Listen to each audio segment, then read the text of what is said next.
Hello दोस्तों। Lucent revision class में आपका स्वागत है। और अभी हम लोग पढ़ रहे हैं लूसेंट का प्राचीन इतिहास, जिसमें आज देखेंगे मौर्य साम्राज्य। मौर्य साम्राज्य इम्पोर्टेंट चैप्टर है, तो आप वीडियो में शुरू से लेकर लास्ट तक बने रहें और एक पॉइंट को बारीकी से देखें। इसमें हम लोग पढ़ेंगे चंद्रगुप्त मौर्य के बारे में, बिंदुसार के बारे में और अशोक के बारे में।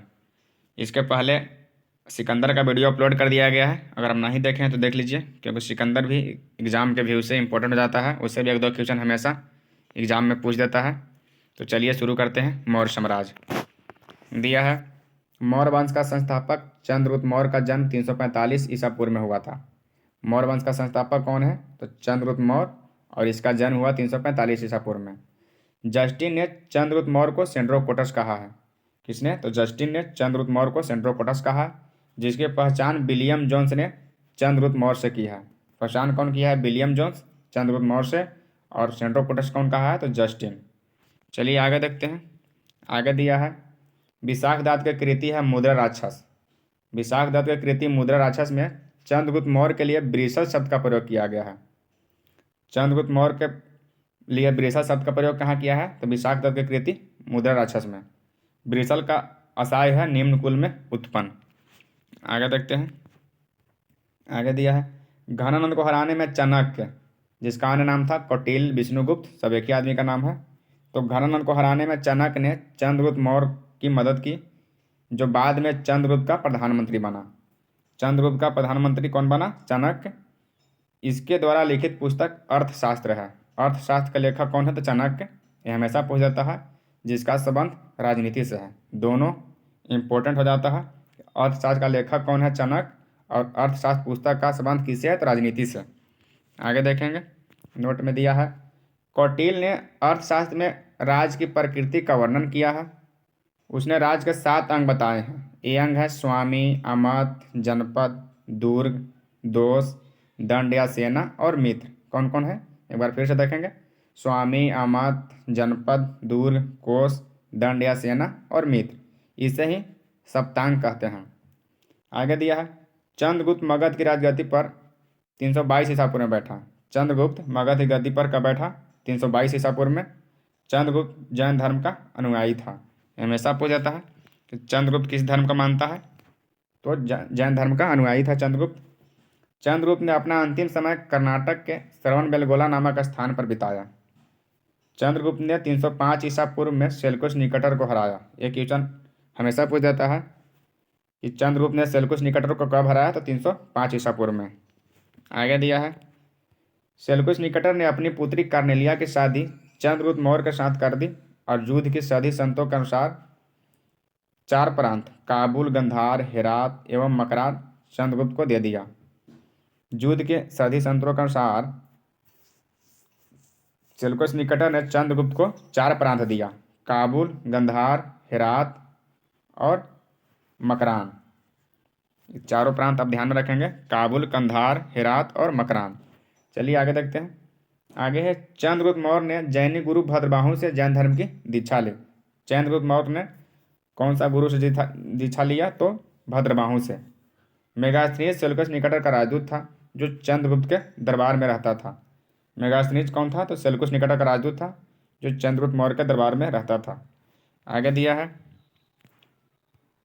मेगास्थनीज द्वारा लिखी गई पुस्तक इंडिका है। यह भी इंपॉर्टेंट हो जाता है, ये हमेशा पूछ जाता है कि इंडिका के लेखक कौन है? तो मेगास्थनीज। मेगास्थनीज के अनुसार सम्राट का जनता के सामने आने के अवसरों पर शोभा यात्रा के रूप में जश्न मनाया जाता था। ये इंडिका में वर्णन किया है मेगास्थनीज। उन्हें एक सोने के पालकी में ले जाया जाता है।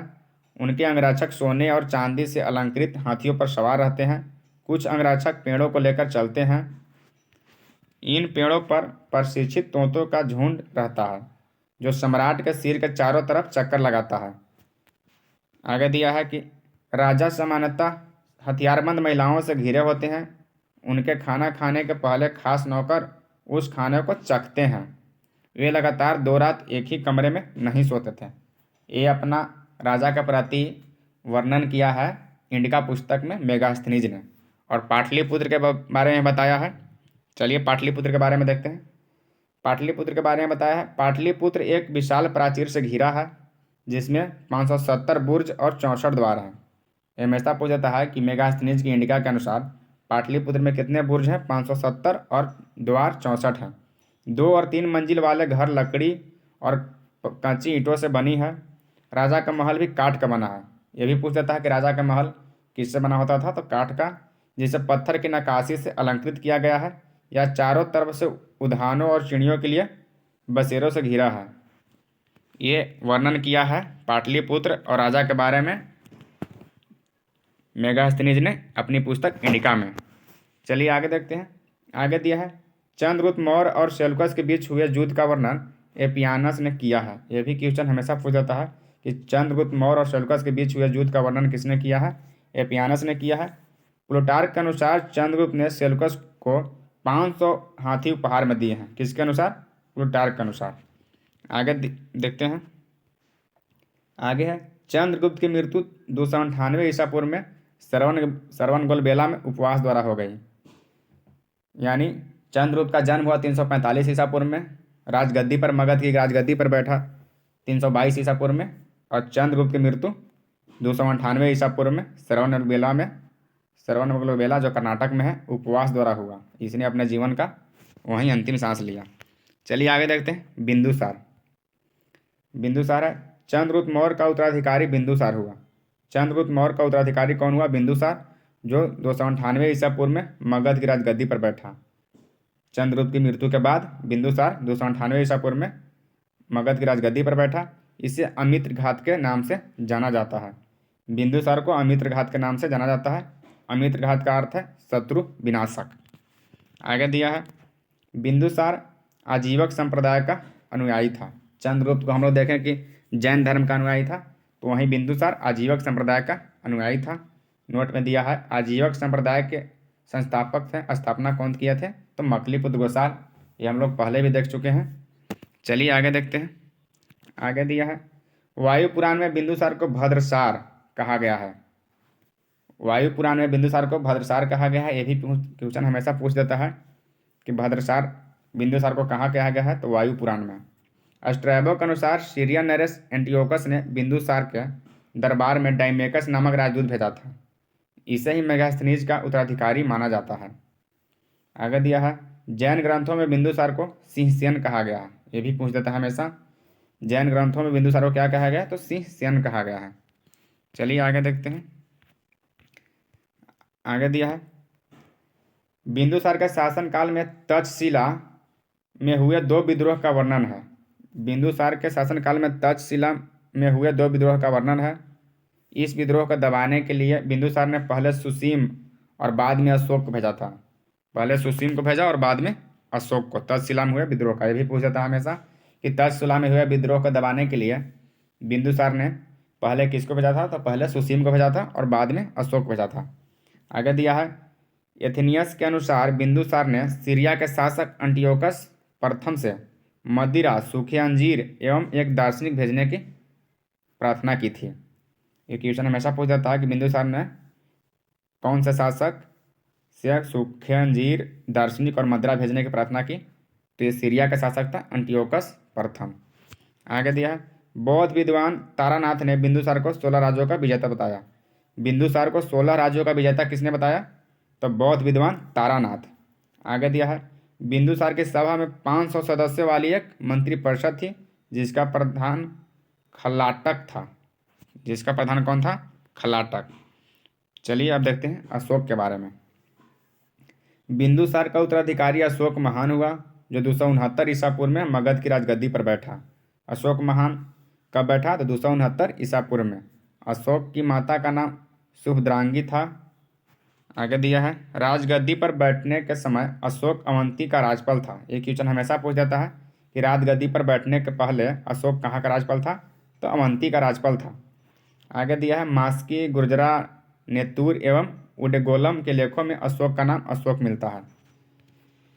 इसके आगे दिया है अशोक का इतिहास हमें मुख्यतः उसके अभिलेखों से ही ज्ञात होता है। उसके अभिलेख को निम्नलिखित वर्गों में विभाजित किया जा सकता है: शिलालेख, स्तंभ लेख और गुहा लेख। नोट में देखने से पहले इधर देखेंगे। इधर दिया है मौर्य प्रांत और राजधानी। उत्तरापथ की राजधानी कहाँ थी? तक्षशिला। उत्तरापथ की राजधानी तक्षशिला। अवंती राष्ट्र की राजधानी उज्जैनी, कलिंग की राजधानी तोसली, दक्षिणापथ की राजधानी स्वर्णगिरी और प्राची की राजधानी पाटलिपुत्र। प्राची हो जाता है इंपॉर्टेंट, ये हमेशा पूछ जाता है। चलिए आगे देखते हैं। आगे नोट में दिया है, V.R. भंडाकर जैसे इतिहासकार ने अभिलेखों के आधार पर ही अशोक का इतिहास लिखने का प्रयास किया है। यहाँ दिया है, कर्नाटक के कलाबुर्गी जिले के चितापुर तालुक के कनगनहली से प्राप्त उभारदार शिलालेखों में अशोक के प्रस्तर रूप चित्र के साथ रानियों अशोक का मतलब राजा अशोक के उल्लिखित है। यहाँ नोट में दिया है कंगनहली भीमा नदी के बाएं तट पर स्थित है। कंगनहली कहाँ स्थित है? तो भीमा नदी के बाएं तट पर। आगे दिया है, भाबरू अभिलेख में अशोक के स्वयं को मगध का राजा बताया है। ये भी हमेशा क्वेश्चन पूछ जाता है कि कौन सा अभिलेख में अशोक ने स्वयं का मगध का राजा बताया है? तो भाबरू अभिलेख में। उसके बाद दिया है, पुराणों में अशोक को अशोकवर्धन कहा गया है। ये भी पूछ जाता है, पुराणों में अशोक को अशोकवर्धन कहा गया है। देवनाम प्रियदर्शी अशोक का ही नाम था। आगे दिया है, अशोक ने अपने अभिषेक के 8 वर्ष बाद लगभग 261 ईसा पूर्व में कलिंग पर आक्रमण किया और कलिंग की राजधानी तोसली पर अधिकार कर लिया। कलिंग का युद्ध कब हुआ? 261 ईसा पूर्व में। ये हमेशा पूछ जाता है। चलिए आगे देखते हैं। आगे दिया है, प्लिनी का कथन है कि मिस्र का राजा फिलाडेल्फस, जिसको टोलमी द्वितीय ही बोलते हैं, ने पाटलिपुत्र में डियानिसियस नाम का एक राजदूत भेजा था। प्लिनी का कथन है कि मिस्र का राजा फिलाडेल्फस ने पाटलिपुत्र में डियानिसियस नामक एक राजदूत भेजा था। आगे दिया है, उपगुप्त नामक बौद्ध भिक्षु से अशोक ने बौद्ध धर्म की दीक्षा ली। भद्रबाहु से जैन धर्म की दीक्षा चंद्रगुप्त मौर्य ने लिया था और उपगुप्त नामक बौद्ध भिक्षु ने अशोक को बौद्ध धर्म की दीक्षा दी। नोट में देखने से पहले यहाँ देखेंगे शिलालेख और संबंधित राज दिया हुआ है। अशोक के प्रमुख शिलालेख एवं उनका संबंधित राज यहाँ दिया है। शाहबाजगढ़ी और मनसेहरा दोनों पाकिस्तान में है, लेकिन शाहबाजगढ़ी पेशावर में है और मनसेहरा हजारा में है। उसके आगे दिया है कालसी उत्तराखंड में है, गिरनार गुजरात में है, धौली और जौगढ़ ये दोनों उड़ीसा में है, एरगुडी, राजूल और मंडगिरी ये आंध्र प्रदेश में है। आगे दिया है, सोपारा है महाराष्ट्र में, रूपनाथ तथा गुर्जरा है मध्य प्रदेश में, सासाराम बिहार में है और भाबरू, जिसमें अशोक स्वयं का मगध राजा बताया है, वह है राजस्थान में। मास्की, गोईमठ, ब्रह्मगिरी, सिद्धपुर, जंटिंग रामेश्वर, कनगनहल्ली और पालाकिगुडू ये सब कर्नाटक में है। ये सब कहाँ है? ये सब कर्नाटक में है। आगे दिया है अरौरा है उत्तर प्रदेश में। अरौरा उत्तर प्रदेश में है। यहाँ देखेंगे नोट में दिया है, अशोक पहले ब्राह्मण धर्म का अनुयायी था। कलहन के राज तरंगिणी से पता चलता है कि शैव धर्म का उपासक था। अशोक पहले था ब्राह्मण धर्म का अनुयायी। कलहन के राज तरंगिणी से पता चलता है कि शैव धर्म का उपासक था। निग्रोध के प्रवचन सुनकर उसने बौद्ध धर्म को अपनाया। निग्रोध को प्रवचन सुना और उसने बौद्ध धर्म को अपनाया। आगे दिया है, अशोक एक उपासक रूप में अपने राज्याभिषेक के 10वें वर्ष बोध गया की, 12वें वर्ष निगाली सागर की एवं 20वें वर्ष लुम्बिनी की यात्रा की। 10वें वर्ष बोध गया की, 12वें वर्ष निगाली सागर की और 20वें वर्ष लुम्बिनी की यात्रा किया।